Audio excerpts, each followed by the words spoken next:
चीजें बच गई हैं। फंडामेंटल यूनिट ऑफ लाइफ का थोड़ा सा बचा हुआ। सेल डिवीजन देखो,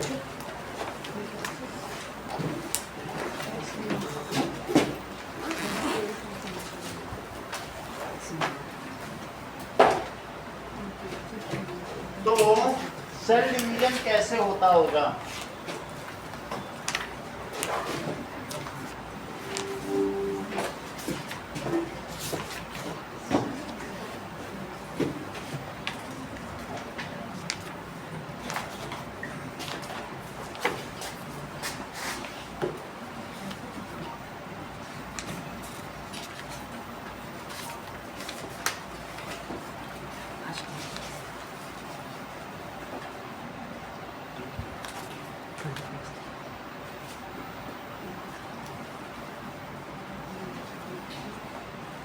देखो भी कोई आएगा, श्रेया आएगी तो इन कर लेना। चलो ना,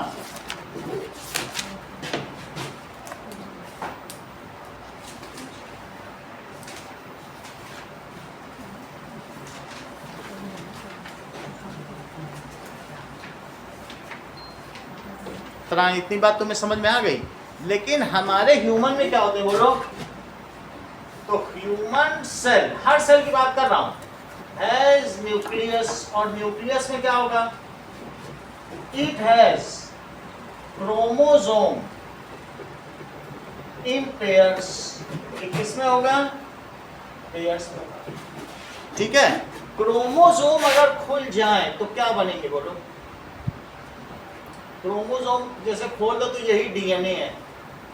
ये स्ट्रक्चर कैसा है, DNA, DNA double standard thread है, और इसी को अगर कंडेंस कर दो तो क्रोमोसोम बने, ठीक है। अब इतनी बात हो गई।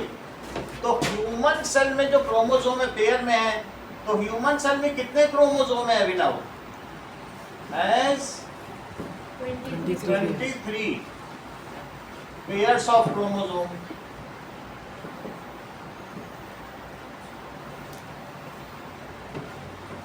हाफ ऑफ देम किसके द्वारा दिए गए बोलो, mother. Half of them are herited, inherited from mother,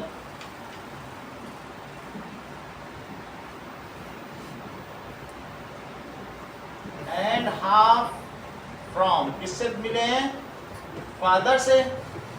फिर से समझिए, जो फादर का स्पर्म है और ये मदर का हुआ, ओवा बहुत बड़ा होता है, फादर का स्पर्म छोटा होगा, इन सबको जर्म सेल कहते हैं। तो ये मेल है और ये क्या है, फीमेल। तो ये चीज स्पर्म इसमें क्या हो जाएगा, पेनिट्रेट हो जाएगा, एम्बेड हो जाएगा। इसमें सिर्फ 23 क्रोमोसोम है। तो स्पर्म में कितने क्रोमोसोम है बताइए, 23। और जो ओवम है उसमें कितने हैं, उसमें भी 23 क्रोमोसोम है। और इन दोनों को क्या कहते हैं बोलो, गेमीट। इन दोनों को कहते हैं जर्म सेल, इन दोनों को कहते हैं सेक्स सेल। इनका कई नाम, क्या क्या नाम है बताओ, दैट इज, इनको जो मर्जी हो, आपने जो सुन रखा उसी से रिकंसाइल कर लीजिए। गेमीट भी कह सकते हो, और क्या कह सकते हो, जर्म सेल भी कह सकते हो, या क्या कह सकते हो, सेक्स सेल। ऐसा दोनों का ही नाम है। ये मेल गेमीट है और मेल गेमीट, ये फीमेल गेमीट है। तो गेमीट है, गेमीट या जर्म सेल, और या क्या कह सकते हो, सेक्स सेल। इतनी बात हो गई। अब जब इन दोनों का फ्यूजन होगा, यानी स्पर्म किसमें जुड़ जाएगा बताइए, दैट इज ओवम में। तो उसके बाद क्या होगा, नाउ आफ्टर फ्यूजन या क्रॉसिंग ओवर, क्रॉसिंग ओवर में ये अपने अंदर के सारे क्रोमोसोम इसके अंदर छोड़। अच्छा, इसके अंदर एक न्यूक्लियस है और उसके अंदर भी एक न्यूक्लियस है। इसके अंदर जो न्यूक्लियस है उसमें कितने क्रोमोसोम है चेक करो, 23 पेयर में नहीं है, सिर्फ 23 हैं, जोड़े में नहीं है। 1 number chromosome, 2 number, 3 number, 4 number, ऐसे कितने होंगे बोलो, 23 हैं। और इसी तरीके से फीमेल में भी क्या होंगे बोलो, फीमेल में भी 23 ही है। 1 number chromosome, 2 number chromosome, 3 number, 4 number, 1 2 3 4, और इस तरीके से कितने बोलिए 23। सही है। इसमें ये चीज हो सकती है। अब ये देखो कि ये और ये अगर आपस में फ्यूज हो जाए, ये सारे के सारे जो 22 क्रोमोसोम्स है वो हमारा फीचर डिसाइड करते हैं, और जो 23rd है वो क्या डिसाइड करता है, जेंडर। तो जो मेल है, मेल में ये या तो एक्स हो सकता है या क्या हो सकता है, वाई हो सकता है। वाई क्रोमोसोम छोटा होता है। वाई क्रोमोसोम कैसा होगा, सेक्स वाला छोटा होगा। मेल में दोनों चीजें हो सकती हैं। मेल में जो 23rd है एक कोई भी हो सकता है। अगर मान लीजिए 23rd में क्या हो सकता है, एक छोटा सा भी हो सकता है, और एक्स फीमेल वाला बड़ा होता है। इसमें दोनों होते हैं। एक होगा या तो 50% ये होगा या ये होगा, या तो ये होगा या ये होगा। लेकिन फीमेल में जो 23rd वाला होगा वो एक्स ही होगा। क्या होगा, एक्स होगा, लंबा। सही है। अब चेक करो, अगर ये दोनों मिल जाए तो क्या होगा, fusion of male gamete with female gamete. तो क्या चीजें जोड़े में हो जाएंगी। यहाँ देखो जोड़े में है चीजें, 2 2 सब चीज जोड़े में है कि नहीं। और यहाँ अकेला अकेला, यहाँ कितना क्रोमोसोम है, half amount of chromosome, full नहीं है। यहाँ 23 पेयर नहीं है, ये सिर्फ 23 है। और वहां भी क्या है 23। लेकिन जुड़ जाए जो हमारी बॉडी की ये सब सेल्स हैं, एक सेल निकालो इसमें 23 पेयर में। ये सब कैसा बताओ, ये बॉडी सेल है। इनको क्या कहते हैं, बॉडी सेल। तो बॉडी सेल में कितने क्रोमोसोम होते हैं बताओ, 23 पेयर ऑफ क्रोमोसोम। और जो सेक्स सेल है उनमें कितने होते हैं, 23 क्रोमोसोम। सही है। अगर मैं कहूँ स्पर्म में कितने होंगे, सिर्फ 23 क्रोमोसोम होंगे। और ओवम में कितने होंगे, मान लो अगर स्पर्म चला जाए ओवम में और अपना न्यूक्लियस इसके अंदर डाल दे तो उसे क्या कहेंगे, फिर इसके बाद ये डीजनरेट हो जाएगा, ये मर जाएगा। लेकिन इसने अपना न्यूक्लियस और इनका न्यूक्लियस का फ्यूजन कर लिया। Fusion of male and female gamete forms zygote. This is the first cell. ये हम लोगों की वो फर्स्ट सेल है जो माँ के गर्भ में जन्म हुआ, मदर्स फॉर्म में या मदर्स यूट्रस में, बच्चेदानी में। तो ये क्या है, fusion of male and female gamete क्या हो गया है, ठीक है। मेरा कहने का मतलब है इसमें n नंबर ऑफ क्रोमोसोम है और इसमें कितने क्रोमोसोम है। और अगर जो जाइगोट बना वहां कितने क्रोमोसोम है, 2n। क्या बोला जाएगा, फुल अमाउंट ऑफ क्रोमोसोम। तो अब इसमें कितना हो गया, फुल अमाउंट। इसमें 2n क्रोमोसोम है और कौस्तुभ इसका नाम क्या है, जाइगोट। क्या नाम है बोलो, छोटी क्लास में पढ़ा है। दैट इज जाइगोट क्या होता है, पिछली क्लास में ही पढ़ा है। Fusion of male and female gamete. Male and female gamete forms क्या बना देता है, zygote. This is the first cell of offspring. हम जो बच्चे होते हैं हमारी फर्स्ट सेल को क्या कहते हैं, zygote. This is first cell of offspring. अब जरा देखो, इतनी बात तो तुम्हें समझ में आ गई कि किस तरीके के क्रोमोसोम है। फुल अमाउंट को 2n कहते हैं। फुल अमाउंट को क्या कहते हैं, अब कितनी बात हम बता दें फिर आगे चले। मियोसिस और मियोसिस क्या होता है, सेल डिवीजन 2 तरीके से होता है, चेक करो।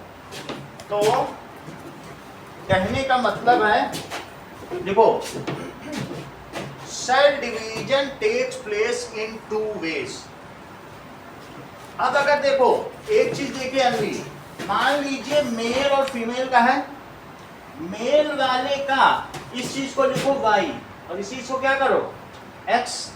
मेल का x अगर फीमेल के x के साथ मिल जाएगा तो गर्ल चाइल्ड पैदा होगी, और मेल का y अगर फीमेल के x के साथ मिलेगा। Female is not the sex determiner. बच्चे का जेंडर कौन डिसाइड करता है, mail.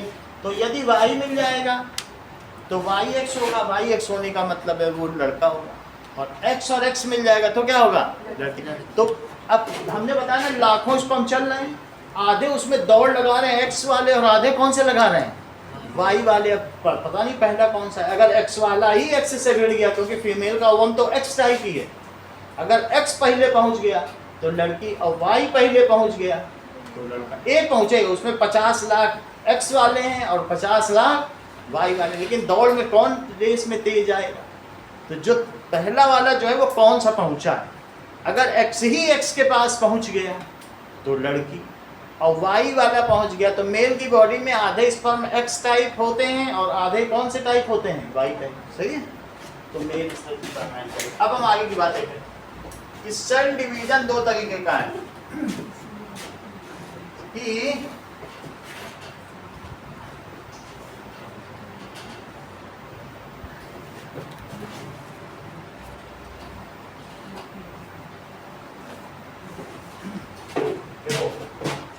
cell division takes place in two types.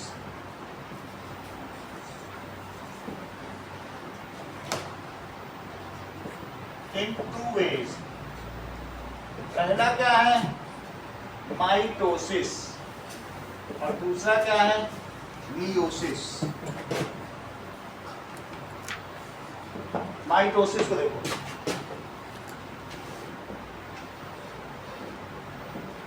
In this जो हमारी बॉडी सेल्स हैं डिवाइड होती हैं and form new body cells.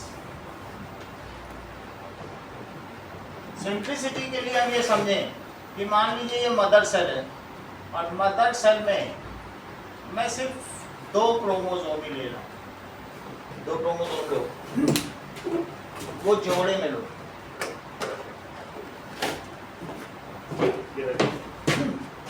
मान लीजिए एक क्रोमोसोम ये हमको पहला वाला फादर से मिला है, और दूसरा क्रोमोसोम ये मदर से मिला है।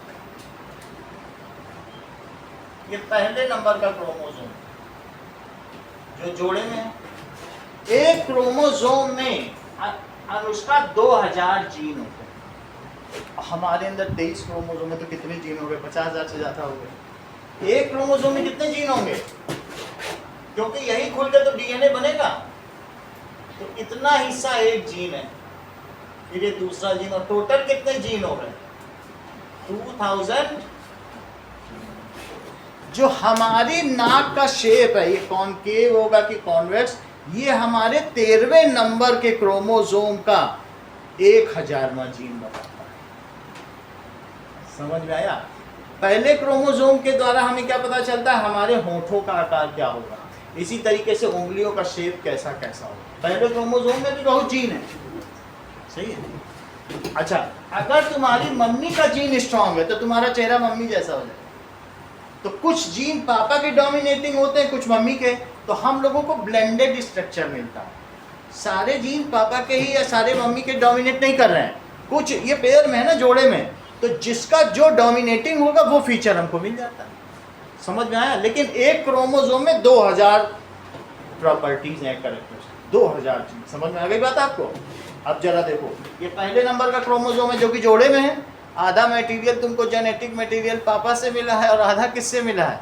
मम्मी से मिला है। ऐसा सबके लिए भी है, हमारे लिए भी है। आगे देखिए, ये दूसरा नंबर का क्रोमोसोम 2 क्रोमोसोम ही बनाता है। अब ये देखिए, ये जो 2 क्रोमोसोम है, बताओ, अब ये रिलायंस की कंपनी अपनी कंपनी को डिवाइड करना चाहती, तो धीरू भाई अंबानी को क्या करना पड़ेगा बताओ? 2 बेटों को जन्म देना, एक अनिल अंबानी और दूसरा Mukesh Ambani. If genetic material doubles then only cell division can takes place. Genetic material को क्या होना चाहिए? डबल हो जाना चाहिए। डबल होने का क्या मतलब है कि अभी बताओ, इसके पास n अमाउंट ऑफ क्रोमोसोम है कि 2n? 2n है, क्योंकि चीज जोड़े में, तो अभी इसके पास कितना है? 2n है। अब आगे देखो क्या होगा, इसको कहते हैं ये खुलेगा। अब खुलने के बाद डीएनए डबल होकर फिर से कंडेंस हो जाएगा। ये धागा ही तो है डीएनए का, धागा खुल के डबल होगा और फिर कंडेंस होगा। तो जरा देखो अब क्या होगा, इसको कहते हैं कि डबलिंग ऑफ क्रोमोसोम या डीएनए रेप्लिकेशन। चेक करो, अब क्रोमोसोम का आकार कैसा हो जाएगा रीति? Now the chromosome will double, ये चेक करो, अब ऐसा हो जाएगा, डबल हो गया, ये जितना था वही चीज डबल हो गई, बीच में एक धागे से जुड़ी है, जोड़े से उसको सेंट्रोमियर कहते हैं, कुछ भी हो सकता है। अब आगे देखो, ग्रीन वाला भी डबल हो गया, ग्रीन भी डबल हो गया। इसी तरीके से जो सेकंड क्रोमोसोम है वो भी डबल हो गया, और इसी तरीके से जो इसका एक मदर वाला है, दूसरा कौन सा है? फादर वाला। इतनी बात तुम्हें समझ में आ गई? क्रोमोसोम डबल हो गया, यानी पहले 2n था तो अब कितना हो गया? पहले डाइप्लॉइडिक था, अब टेट्राप्लॉइडिक हो गया, 4 हो गया। पहले कैसा था? डाइप्लॉइडिक। इसमें इसकी प्लॉइडी यानी अमाउंट ऑफ क्रोमोसोम 2 है तो डाइप्लॉइडिक है। कैसा है? और अभी कितना हो गया? टेट्राप्लॉइडिक। अब ये सेल डिवीजन के लिए तैयार है। अब क्या होगा? अब इसके बाद क्या होगा? इन सभी से कहा जाएगा कि तुम सब लोग इक्वेटर पे आ जाओ। इक्वेटर का मतलब अभी वीडियो भी दिखाएंगे तो चीजें क्लियर हो जाएंगी। इन चारों से कहा जाएगा तुम लोगों की परेड होगी, बीच में आ जाओ। तो ये सब लोग बीच में आ जाएंगे, ये भी बीच में आ गया, पूरा बीच में इक्वेटर पर आ गया।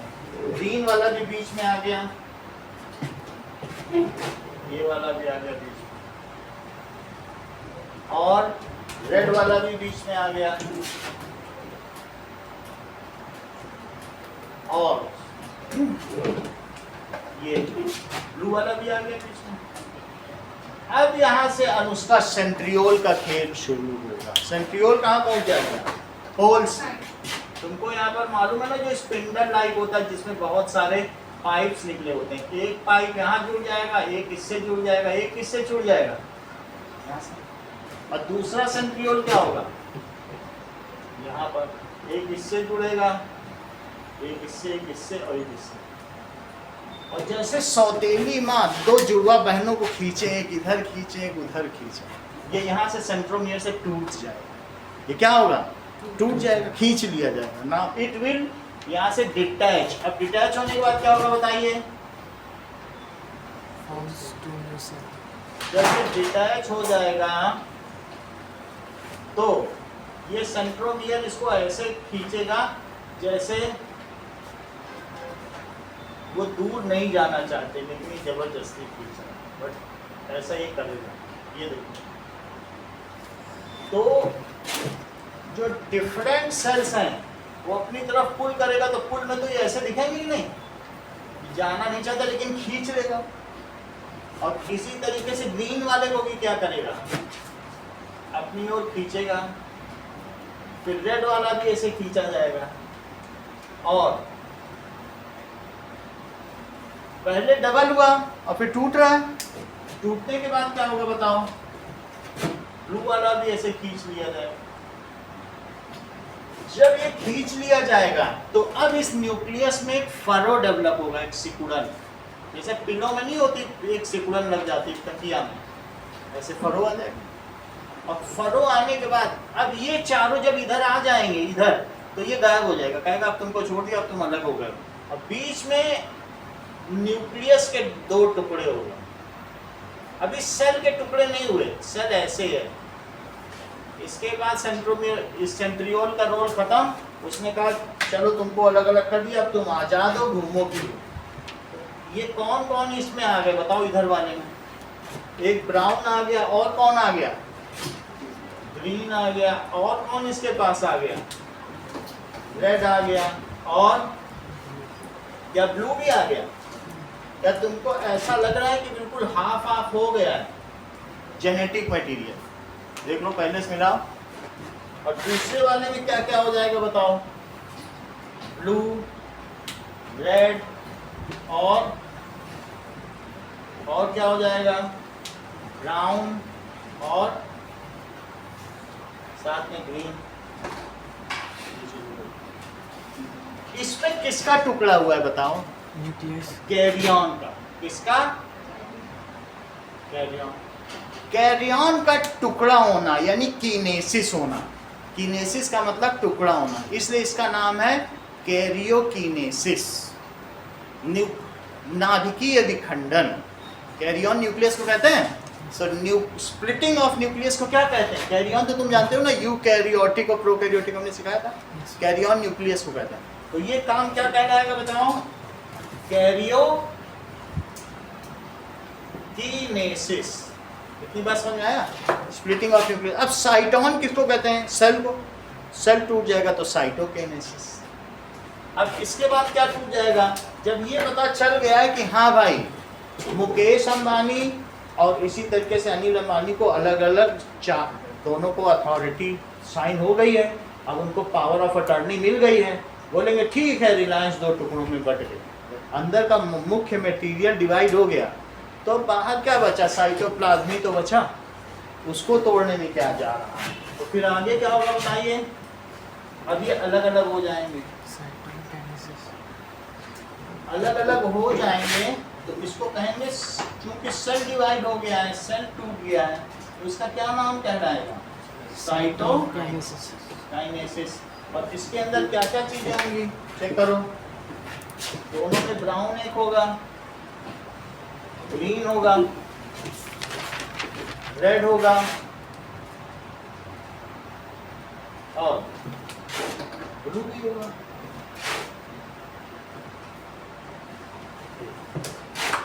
ये देखो, इसका मतलब क्या हुआ? इसका मतलब हुआ इन दोनों में फिर जोड़े में चीज हो गई, तो दोनों में 2n हो गया। ये मदर सेल थी। ये कौन सी सेल थी? मदर सेल ने किसको जन्म दिया? एक मदर सेल से कितनी सेल बन गई? तो उन दोनों सेल को क्या कहेंगे? Daughter cell. डॉटर इसलिए बोल रहे हैं क्योंकि इनसे फिर जन्म होगा। जो किसी चीज को जन्म दे उसे डॉटर कहेंगे, सन सेल नहीं बोलेंगे। सन से किसी का जन्म होता है? होता तो डॉटर से ही है, तो इसलिए इन्हें क्या कहेंगे? 2 डॉटर सेल्स। तो सबसे पहले क्या हुआ बताइए? सबसे पहले हुआ इसका रेप्लिकेशन, यानी डबलिंग ऑफ द क्रोमोसोम। जब डबल हो गया फिर उसके बाद ये यहाँ गया, ये सब और प्रोसेस है, इसको लिख दीजिए डबलिंग ऑफ जेनेटिक मटेरियल। इस चीज को तुम पहले वीडियो से देखो, माइटोसिस का प्रोसेस, सब तुम्हें समझ में आएगा, फिर हम आगे बढ़ेंगे। क्या होता है माइटोसिस का मतलब है? देखो दिव्यांश, जो चीज क्रोमोसोम का रेप्लिकेशन है, जैसे एक कॉपी को तुम बाहर से बनाओ, जीरोक्स निकला है, उसको रेप्लिकेशन कहते हैं। रेप्लिका का मतलब है प्रतिकृति, किसी चीज को रेप्लिकेट करना। तो that is doubling the amount of genetic material is called DNA replication. Double हो जाए इसे क्या कहते हैं? अगर डीएनए डबल हो गया तो फिर वो तो कंडेंस है, फिर तो क्रोमोसोम भी डबल हो गया ना। तो ये जो प्रोसेस है, इस प्रोसेस को क्या कहते हैं? जो doubling the amount of genetic material, इसको कहेंगे डीएनए रेप्लिकेशन। क्या कहेंगे? तो माइटोसिस का मैं नोट लिखा रहा हूं, doubling the amount of genetic material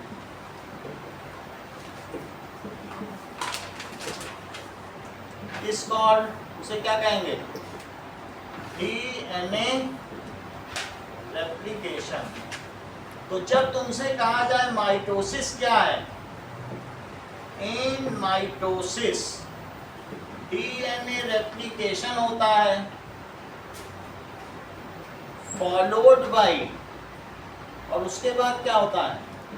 cell division 1 takes place. एक बार बस सेल डिवीजन होता है। इतनी बात तुम्हें समझ आ गई? अब हम लोगों की बॉडी में सारी सेल बन गई, तो सारी सेल देखो, एक सेल थी जो जाइगोट थी शुरू में, पूरी बॉडी में 1 से 2, 2 से 4 बनते बनते पूरा आरिश बन गया। समझ में आ गई बात? हम लोग सब ऐसे ही तो बने, एक से बढ़ते बढ़ते बन गए। लेकिन जब हम लोग बड़े हो जाएंगे, जब एडोलेसेंस एज में चले जाएंगे, तो हमारी बॉडी से सेक्रीट होगा स्पर्म और ओवम, निकलेंगे कि नहीं निकलेंगे? यही सेल अब मियोसिस करेंगे। जब हम लोग क्या हो जाएंगे बताइए? प्यूबर्टी की एज आ जाएगी, तो ये सेल अब टूट के, तो जो फीमेल है उनमें ओवम बना देंगे और जो मेल है उनमें क्या बना देंगे? स्पर्म। अब आगे की मियोसिस समझो, ये सेल डिवीजन 1 है। अब इनसे कोई कहे तुम अब डबल मत हो और टूटो, तो क्या होगा जरा देखो? आगे का काम समझे इसके बाद। अगर मैं इन सब से कहूं कि ये मदर सेल है, सही है, तो अब अगर मैं कहूं कि इसी के आगे का काम देखो कि और आगे का, इन सब से कहा जाए कि भाई आप लोग पहुंच जाओ सेंटर में, तो ये चारों सेंटर पहुंच जाएंगे। और सेंटर में पहुंचने के बाद क्या किया जाए बताओ? दैट इज इन्हीं को आधा आधा स्पिंडल कर लें। ये देख लो, ये और ये अलग हो जाए, फिर से स्पिंडल ही करेगा। और वो क्या करे बताओ? फिर से इसको बीच में रखे और कह दे स्पिंडल आ जाए, और स्पिंडल आने के बाद क्या कि मैं तुमसे अटैच हूँ, तुमसे अटैच हूँ, और इनसे भी क्या कह दे भाई तुमसे अटैच, अलग अलग आ जाओ, अलग अलग तोड़ दे, सेल डिवीजन ना कराएं, बोले चलो अलग अलग। तो क्या होगा बताओ? ऐसी स्थिति में इनमें दो अलग अलग न्यूक्लियस बन जाएंगे। कौन कौन से बनेंगे बताओ? दोनों में, एक में चला जाएगा ब्राउन कलर वाला, वो एक में कहाँ कौन चला जाएगा? ग्रीन कलर वाला। यानी अब पेयर में नहीं है, अब जोड़े में क्रोमोसोम नहीं है। जो फर्स्ट वाला क्रोमोसोम है उसका आधा इसमें चला गया और आधा किसमें चला गया? इसमें चला गया, हाफ हाफ हो गया। इसी तरीके से जो दूसरा वाला था रेड, एक को बोले तुम इधर आओ और दूसरे को क्या बोले बताओ? ब्लू वाले को स्पिंडल खींच लेगा, बीच में करके खींच लेगा, ऐसा हो जाए। और फिर उसके साथ ही साथ क्या हो जाए बताओ? उसके साथ साथ फरो डेवलप हो जाए, और फरो डेवलप होने के बाद ये कहें भाई अलग अलग हो जाओ। तो अलग अलग होगा तो कैसे अलग होगा? एक सेल तो ये बन गई और दूसरी कौन सी बन गई? ये बन गई, अलग अलग हो गई कि नहीं? तो ऐसे में क्या कहेंगे? ये सेल दो में बदल गए। इसी तरीके से यहाँ भी स्पिंडल लग जाए और यहाँ से इसको खींच ले, इसको खींच ले, एक स्पिंडल यहाँ लग जाए, इसको इसको खींच ले, तो क्या होगा बताओ? दैट मीन्स अलग अलग। पहले तो एक न्यूक्लियस बनेगा, अलग अलग इसमें न्यूक्लियस बन जाएंगे एक सेल के अंदर। तो कौन कौन से कलर के होंगे? बोलो ब्राउन और रेड क्या एक तरफ खींच लिया जाएगा? Yes sir. तो ब्राउन और रेड को एक तरफ खींच लो, ब्राउन को ले लो और रेड को ले लो, और साथ में ग्रीन को और ब्लू को कहाँ रखा जाएगा? ग्रीन और ब्लू को दूसरे में रखा जाए। ये देखो, इसका मतलब क्या हुआ? जब कैरियोकिनेसिस हो जाएगी तो सेल क्या करेगा बताओ? तो सेल भी डिवाइड हो जाएगा कि भाई ठीक है आप लोग अलग अलग हो गए हो, भाई भाई जब अलग हो गए हैं तो कुछ सेल एक साथ तो नहीं रह सकती, तो टूट गई। और दूसरी सेल भी क्या करेगी? ये भी टूट जाएगी। सही है?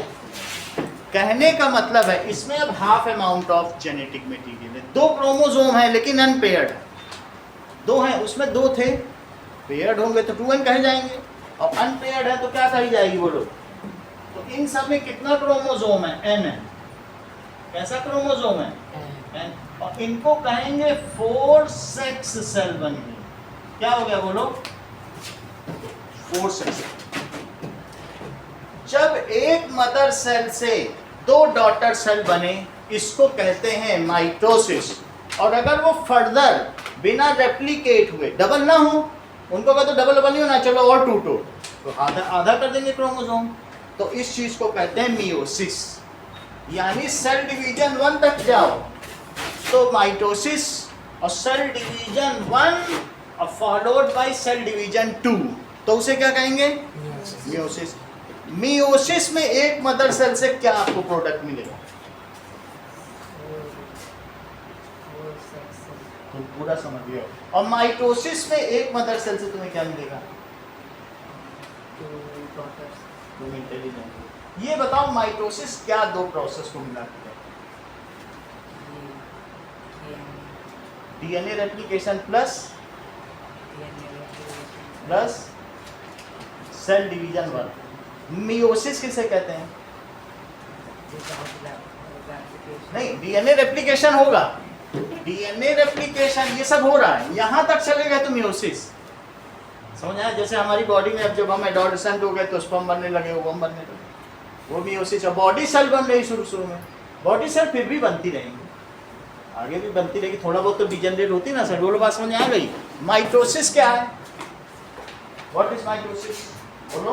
माइटोसिस से मदर सेल से पहले डॉटर सेल बनती है, फिर वो फर्दर डिवाइड होकर सेल। ये ना बोलो, माइटोसिस यहीं खत्म हो जाता है, यही है बस माइटोसिस। हाँ, माइटोसिस। सेक्स सेल बोल दिए तो फिर तो मियोसिस हुई। माइटोसिस तुमको क्या बताया गया? इन mitosis DNA replication followed bye, यहाँ से चलो यहाँ चलो यहाँ चलो यहाँ तक आ जाओ, इतने बोलोगे तो माइटोसिस है। बोलो बात समझ में आ गई। अब मियोसिस जब तुमसे कहा जाए तो कहाँ कहाँ चलना है? बोलो यहाँ चलो, यहाँ चलते चलते आओ, चलते चलते आओ, इसके बाद रुको मत और आगे चले आओ, तो क्या क्या कहेगा? सही है, इसे कहेंगे मियोसिस। इसे भी पढ़ो। अब इन दोनों के नोट्स समझ लें। अन्वित की बात समझ आई? चलो now that is in mitosis क्या होता है? DNA replication followed by cell division takes place in this. Mother cell क्या करती है? बोलो प्रोड्यूस टू डॉटर सेल, और अमाउंट ऑफ जेनेटिक मटेरियल क्या चेंज होता है कि वही रहता है? वही रहता है। ये भी डाइप्लॉइडिक और ये भी डाइप्लॉइडिक, तो ये डाइप्लॉइड, इसकी प्लॉइडी डाई है। और ये कैसा है? टेट्राप्लॉइड। और ये दोनों भी डाइप्लॉइड हैं। ऐसा क्यों कह रहा हूं? क्योंकि इसमें 2n है। अच्छा, इसमें n है, इसलिए क्या कहेंगे? हैप्लॉइड। कैसा कहेंगे? हैप्लॉइड। अब अगला देखो, amount of chromosome remain same in mother cell and daughter cell.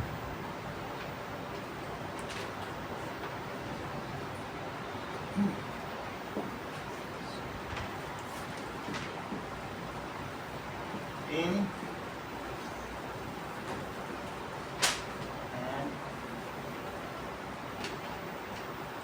तो ये जो होता है, ये बताइए, ये जो माइटोसिस होती है दिव्यांश, ये हमारे बॉडी पार्ट्स में होती है कि हमारे रिप्रोडक्टिव ऑर्गन्स में?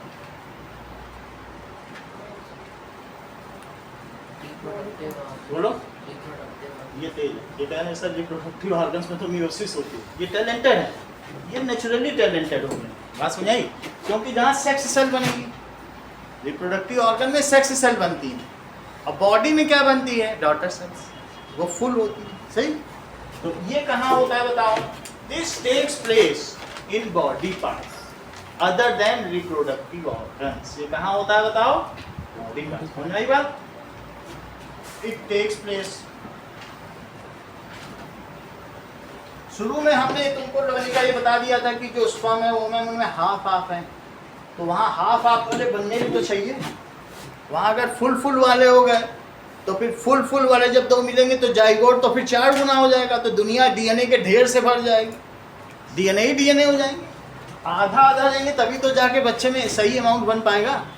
पहले ऐसा हो चुका है, तो पूरी दुनिया एक कैटास्ट्रोफ में चली गई, एक बार नष्ट हो चुकी दुनिया, तो फिर से प्रकृति ने अपने को सुधारा, तब सही कर पाए। पहले जेनेटिक मटेरियल का ढेर लग गया, अभी अगली क्लास पढ़ोगे तो सही है, ये सुधार करके उसमें। इट टेक्स प्लेस, ये कहाँ लेती है बताओ? It takes place in body parts other than reproductive organ. Testis और ओवरीज में नहीं होती है, ये उसके अलावा सब body parts other than reproductive organs. अब अगला देखो, मियोसिस में क्या होगा? तो मियोसिस में देखो, क्या एक मदर सेल से 4 डॉटर सेल बन रही? बुक में देखो जरा, बन रही कि नहीं? आधा आधा। तो इस तरीके से in meiosis 1 mother cell give birth to 4 sex cell, daughter cells नहीं। क्या होगा? इन मियोसिस 1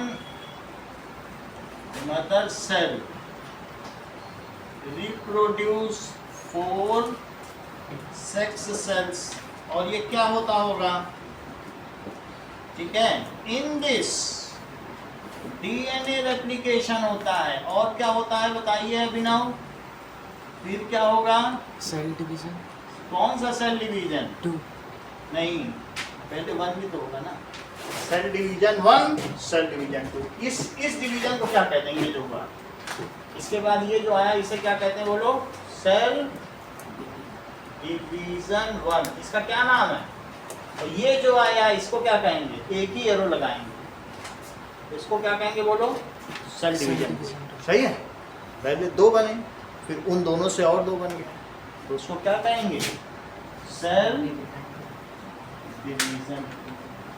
ओके, तो in this DNA replication followed by cell division 1 and followed by cell division 2 takes place। ये कहाँ होता है Aniket, this takes place in, body part. ये जो है टैलेंटेड, आप भी टैलेंटेड है भाई, उल्टा ही बोलेगा, उसमें दिमाग लगता है उल्टा बोलने में, सीधा तो सब बोल रहे, सब जानते, सभी जानते सेक्सुअल है, पहले वाले में भी उल्टा बोला, दूसरे में भी उल्टा बोला, ये दिमाग वाला। तो it takes place in gonads, ये रिप्रोडक्टिव ऑर्गन्स में। सेक्सुअल कहाँ बनती है, अब ये कह रहे हैं हमारी पूरी बॉडी में ही स्पर्म बनने लग रहे हैं, ओवम बनने लग रहे हैं, स्पर्म ये पूरी बॉडी में बना, दिमाग की बात है। और वो बात समझ आ गई कि नहीं, ये तो हमने इसमें लिख दिया ना कि इसमें क्या होता है, सेक्स सेल बनती है, तो क्या सेक्स सेल पूरी बॉडी में बनेगी, तो it takes place in gonads.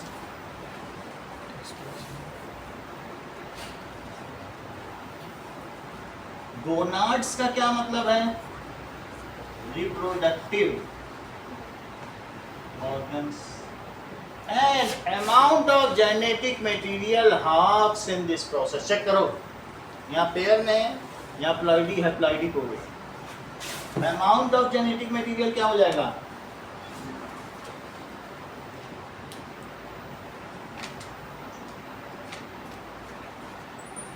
Halves.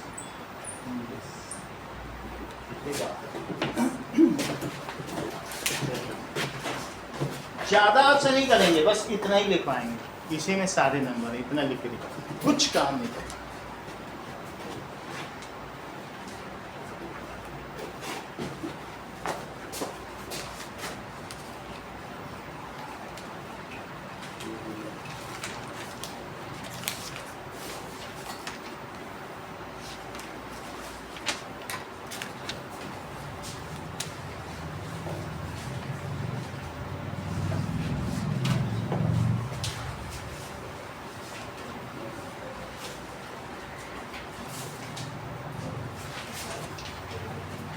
ठीक है, write a note on meiosis and mitosis.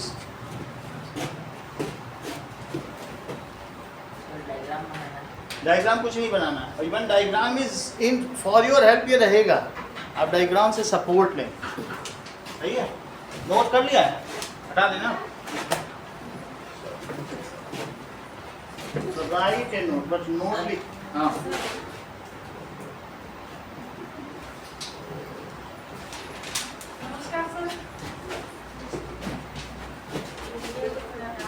किसका, बैठिए आप।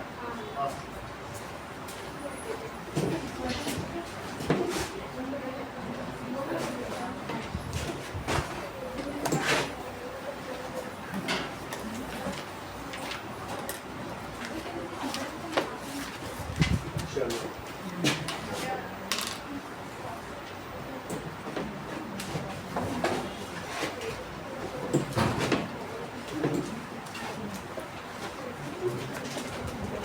ओके, ऑफ कर दिया वीडियो, ऑफ है क्या, फिर आ जाएगी बीच में, सन वाली आ जाती है भाई, सही है। जैसे तुम्हारे घर में एक बीच में दीवार खड़ी हो जाए, आधा कट चाचा का हो जाएगा तुम्हारा, सेंट्रियोल निकालने का। आगे का काम देखो, दैट इसमें क्या होगा, it has side wise located Nucleus. Nucleus. और जबकि it has centrally located nucleus. और एक चीज इसमें क्या बची थी? Vacuole. It has large vacuole.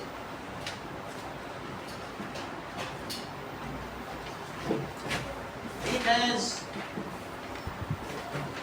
a small vacuole.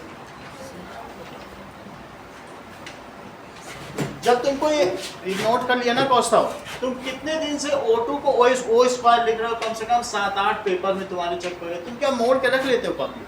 जो अमेंडमेंट किए जाते देखते नहीं हो? O2 को O स्क्वायर लिखे चले जा रहे हो, संडे के टेस्ट में भी लिखे जा रहे हो। चीजें बताई जाए तो लर्न तो कर लो। और इनकी तो ऐसी चीज है, there was a girl was singing, वो फुल स्टॉप कॉमा लगाती ही नहीं है। पूरे 12 सेंटेंस लिखेगी, समझ ही नहीं आता कहाँ से कैपिटल लेटर भी नहीं लिखेगी रिद्धि। ऐसा गौन केस बन गई है कि कुछ नहीं ना फुल स्टॉप, पूरे आंसर शीट में इतनी बोल्ड है। ऐसा नहीं करना है। अगर तुम्हारा नया सेंटेंस है फुल स्टॉप लगाओ, कैपिटल लेटर लिखो। समझ आई बात कि नहीं? अब आगे की बात देखिए ना, अगला क्वेश्चन देखो। How is prokaryotic cell different from eukaryotic cell?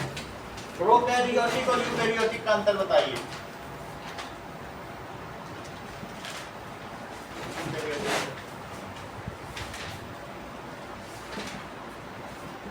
Prokaryotic cell में क्या होगा? It has small size with this, इसका साइज बताओ। 1 माइक्रोमीटर टू, और इट हैज लार्ज साइज, तो वो कितना होगा? That is 5 micrometre to 100 micrometre. अगला सवाल, अगला देखें। It has single chromosome, chromosome कितना होगा? It has single chromosome,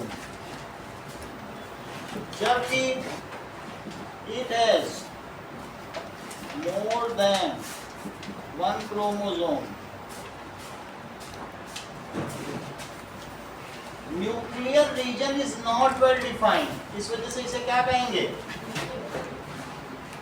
nuclear region is not well defined and called nucleoid. Protein की स्पेलिंग रहती अभी तक तुम्हारी गलत है। Nuclear region, nucleus is membrane bound, double membrane bound होता है, ठीक है? Nucleus is membrane bound and well defined.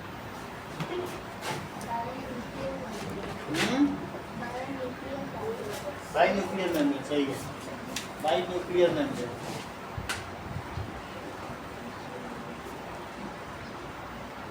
अभी से एक और डिफरेंस बताओ।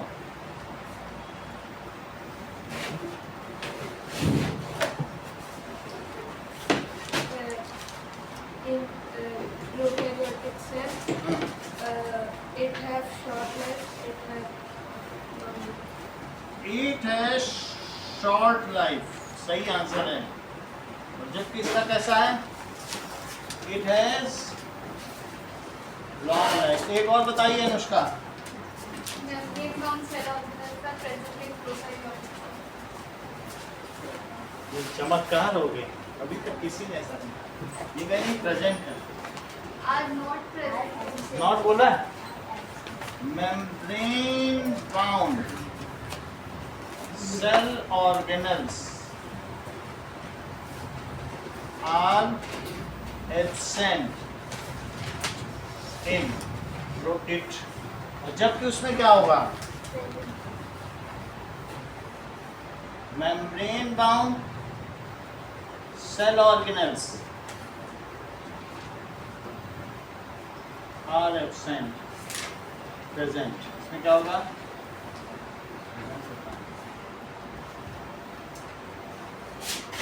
It is unicellular only.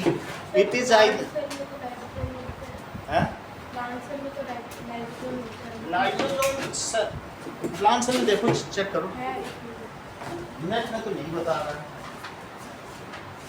इसमें दिखा रहा है, इसे कट करो क्योंकि हमने आज नेट में देखा तो पता चला, लेकिन बुक का ही लेंगे, बुक में लिखा है, चेक करते हैं फिर से। Lysosomes are present in plant cell.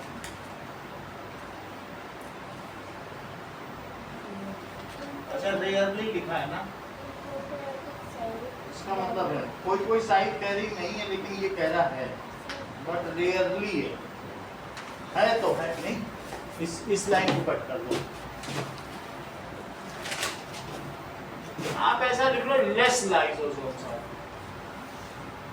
ज्यादा इसमें नहीं, और इसमें कैसा है तो काम बन जाएगा, क्योंकि प्लांट में इतना वो टॉक्सिक सब्सटेंस निकलता नहीं है, तो उनमें इतना लाइसोसोम की जरूरत नहीं पड़ती है, हम लोगों में पैथोजन का ज़्यादा वो रहता है। आगे देखो, third question, what happens if plasma membrane ruptures? If plasma membrane ruptures, then there is no control, तो क्या होगा बोलो? No control of the material coming inside cell. कोई मटेरियल कोई भी आ सकता है, क्योंकि जो प्लाज्मा मेम्ब्रेन है, it is semi permeable in nature and it controls the cell environment other than the outer environment. Control करती कि नहीं? एज अब देखो, यहाँ हमने फुल स्टॉप लगाया दीदी, तो यहाँ कैपिटल होगा, ये चीज़ है। इस चीज़ को तुम अभी हम चेक करेंगे तुम्हारी कॉपी में आके, फुल स्टॉप के बाद कैपिटल लिखना। एज प्लाज्मा मेम्ब्रेन क्या है बोलिए?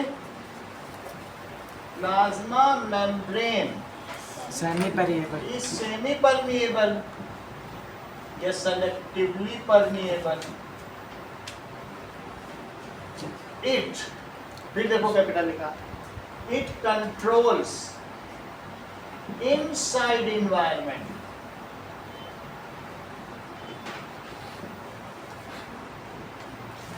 different from outside.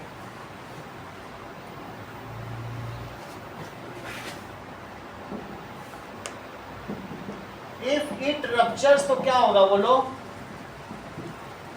Then pathogen inter कर सकते हैं and other harmful substance may enter.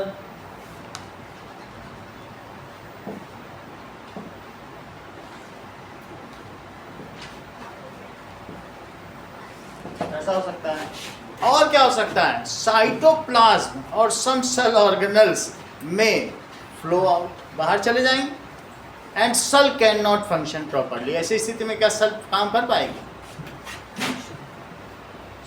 Cytoplasm ये हो सकता है एंड सेल ऑर्गेनल में लीक आउट सो सेल, ये जितने भी चीजें आती हैं, चाहे सेल ऑर्गेनल हो जाए या एनवायरनमेंट, ये सब स्पेलिंग अभी तुम्हारी गलत होती है, ये भी गलत हो जाएगा। जहाँ कुछ भी होगा तुम परमिएबल तक तो ठीक लिखोगे, परमिए के बाद तुम सोचते हो अब क्या होगा, एक बार ये हर सवाल में तुम्हारे तुम एकदम फ्यूरियस हो जाते हो कि क्यों नहीं आ रहा है, क्यों नहीं आ रहा है। तो ई तक तुम्हारा बहुत सुंदर चलता है, पर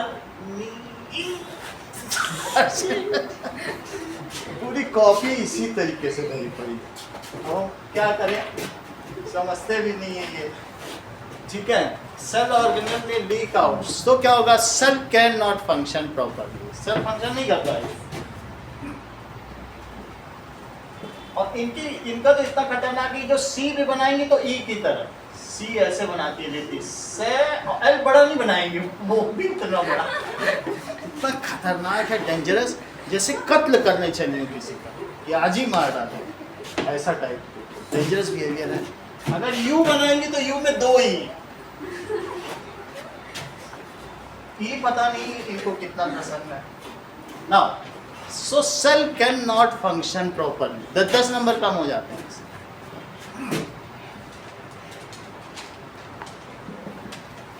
और फिर क्या होगा, cell will not function properly and ultimately will die.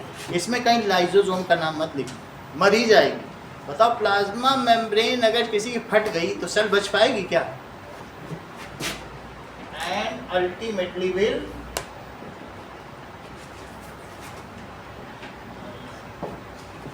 मर जाएगी। अगला सवाल देखिए, व्हाट वुड हैपन, ये तो हो गया सर, हाँ ये वाला, इट हैज शॉर्ट लाइफ और इसकी लॉन्ग लाइफ। अब 4th क्वेश्चन देखो, now Sachi what will happen if there is no Golgi apparatus in body? Sir, protein synthesize में प्रोटीन सिंथेसाइज गोल्गी apparatus नहीं करता। तृप्ति तुम कुछ बताओगी? नवनिका, यदि किसी सेल में गोल्गी बॉडीज नहीं होंगे तो क्या होगा?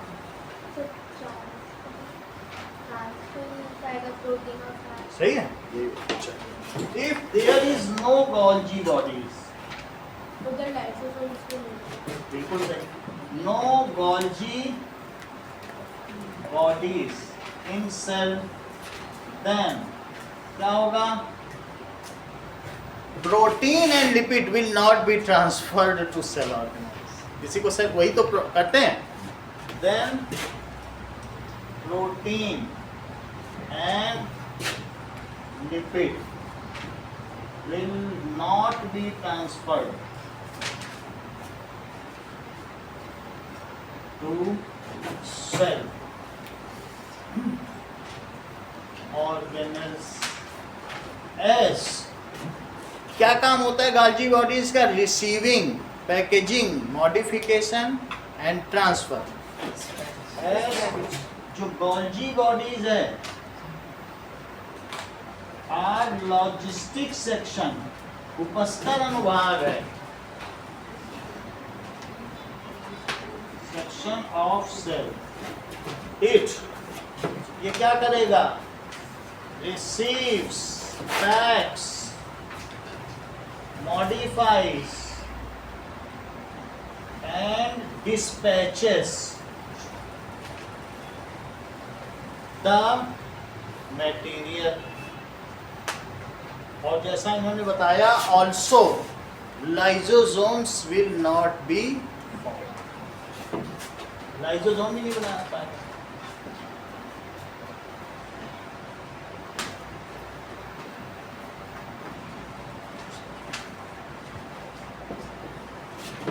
अगला सवाल देखिए, which organelle is known as powerhouse of cell by Abhinav? Mitochondria. Mitochondria is known as powerhouse of the cell। अब इस माइटोकॉन्ड्रिया की स्पेलिंग बताओ।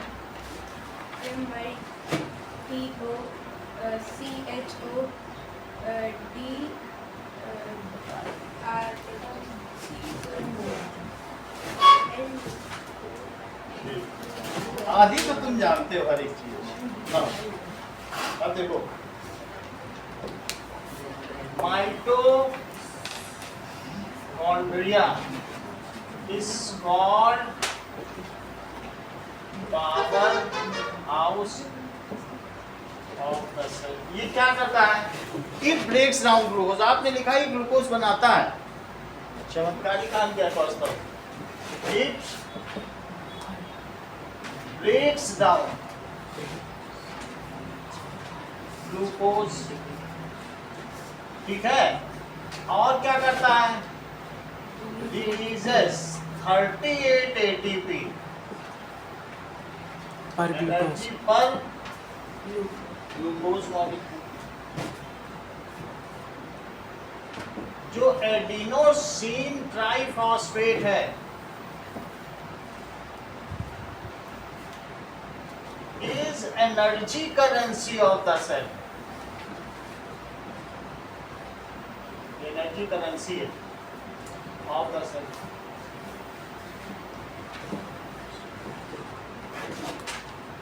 which is utilized by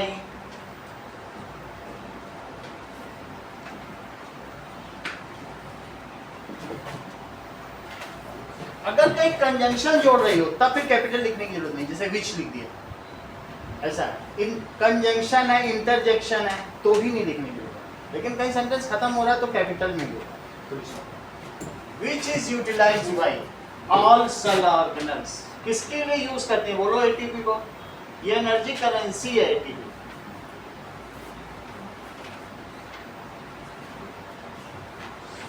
ठीक है, फॉर देयर लाइफ प्रोसेसेस। किसके लिए करते हैं बोलो? जीवन रक्षा के लिए। For their life processes. इसलिए माइटोकॉन्ड्रिया को कोशिका का बिजली घर कहा जाता है, क्योंकि ये ग्लूकोज को तोड़ता है और 38 एटीपी एनर्जी निकालता है। और ये एटीपी ये ऊर्जा का भंडार है जो हर सेल ऑर्गेनल इसको अपने काम के लिए इस्तेमाल करता है। That's why it is called power house. फिर किचन किसे कहते हैं? प्लास्टिड्स प्लास्टिड्स को कहते हैं। ठीक है, now where do the lipids and protein constituting the cell membrane get synthesized? नवनिका, पहले तो ये बताओ क्वेश्चन क्या कह रहा है? बोलो।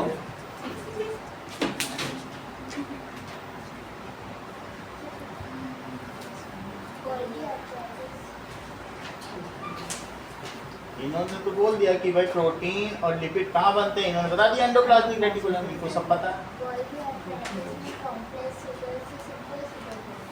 Where do the proteins and lipids are synthesized? Endoplasmic reticulum.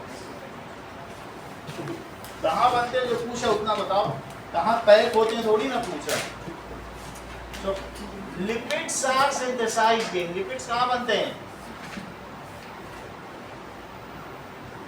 In rough endoplasmic reticulum। पूरा ही लिखना पड़ेगा। सर लिपिड तो स्मूथ एंडोप्लाज्मिक लो स्मूथ लिखो, प्लाज्मिक रेटिकुलम। और ये बताओ प्रोटीन कहाँ बनता है? Are synthesised in rough endoplasmic reticulum. अगला सवाल पढ़ेंगे। How does amoeba obtain food? ये कवर किया जा चुका है। इसमें सब कुछ लिखना, स्यूडोपोडिया, एंडोसाइटोसिस, एक्सोसाइटोसिस, सब कुछ लिखना है। फूड वैक्यूल, वेस्ट वैक्यूल सब लिखना पड़ेगा, सब बनाना पड़ेगा। ये इंपॉर्टेंट क्वेश्चन। अगला देखिए, what is osmosis? Sachi, osmosis बताओ। Transfer of water from high concentration to low concentration through selectively permeable membrane. सही बताया आपने, कोशिश। Transfer of water from high concentration of water. Concentration अलग चीज है। 1 लीटर में कितने पार्टिकल वाटर के, उसे कंसंट्रेशन कहते हैं। हाई अमाउंट ना लिख देना, अमाउंट अलग चीज होती, कंसंट्रेशन अलग। 1 लीटर चीज में कितने particle of water. High concentration of water to low concentration of water.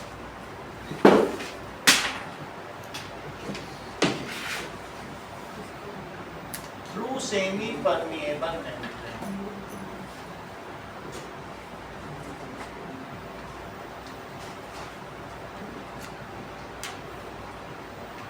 इस कॉल इसे क्या कहेंगे? ऑस्मोसिस या परासरण। अब देखो 10th क्वेश्चन। हमने 4 आलू लिए हैं और उस स्कूपिंग कर दी है। पहला आलू एक को एम्प्टी रखा है, और दूसरे में आधा आधा आलू लिया है और दूसरे में चीनी डाल दी है, इसमें चीनी डाल दी, ये भी है। सी में क्या किया है, 1 टीस्पून सॉल्ट डाल दिया,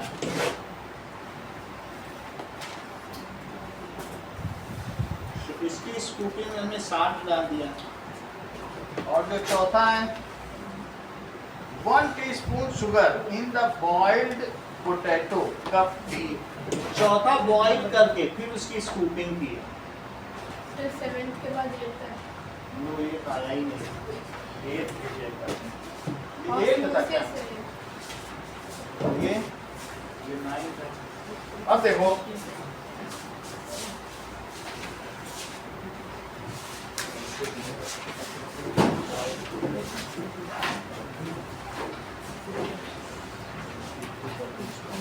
अब इन चारों को पानी में रख दिया, बोलो अगर सबको पानी में रख दिया है तो पानी किस में आ जाएगा, ये भी वाटर में रखा, ये भी वाटर में रखा, ये भी वाटर में रखा, ये भी water। और चौथे में क्या रखा है बताइए, शुगर रख दिया, ये शुगर है, ये सॉल्ट है, ये बॉइल है। बॉइल हो गया तो इसकी सब सेमी परमिएबल मेम्ब्रेन खत्म, अब इसमें कुछ ऑस्मोसिस नहीं होगी, इसमें कोई भी डिफरेंशियल प्रेशर क्रिएट नहीं हो रहा क्योंकि तुमने कुछ अंदर रखा ही नहीं है। अगर अंदर रखोगे, इसमें रख दिया है तो ये हाइपरटोनिक सोल्यूशन है, इसमें बाहर से पानी आएगा और ये भर जाएगा, सही है। इसमें भी नमक है तो ये हाइपरटोनिक हो गया, तो धीरे धीरे सेमी परमिएबल मेम्ब्रेन के थ्रू इधर से हाइपोटोनिक में से इधर चलाएगा, मोर वाटर कंसंट्रेशन टू लो, ये भी बढ़ जाएगा। बोलो बात समझ में आई? तो क्या लिखेंगे कि no water transfer takes place in a में कुछ पानी का ट्रांसफर होगा तो लिखो नो वाटर ट्रांसफर। और दूसरे में क्या होगा, वाटर ट्रांसफर हो जाएगा। तीसरे में भी क्या होगा बोलो, इन दोनों में वाटर ट्रांसफर हो जाएगा, इसमें पानी भर जाएगा और इसमें कोई सेमी परमिएबल मेम्ब्रेन बची नहीं है तो कोई वाटर ट्रांसफर।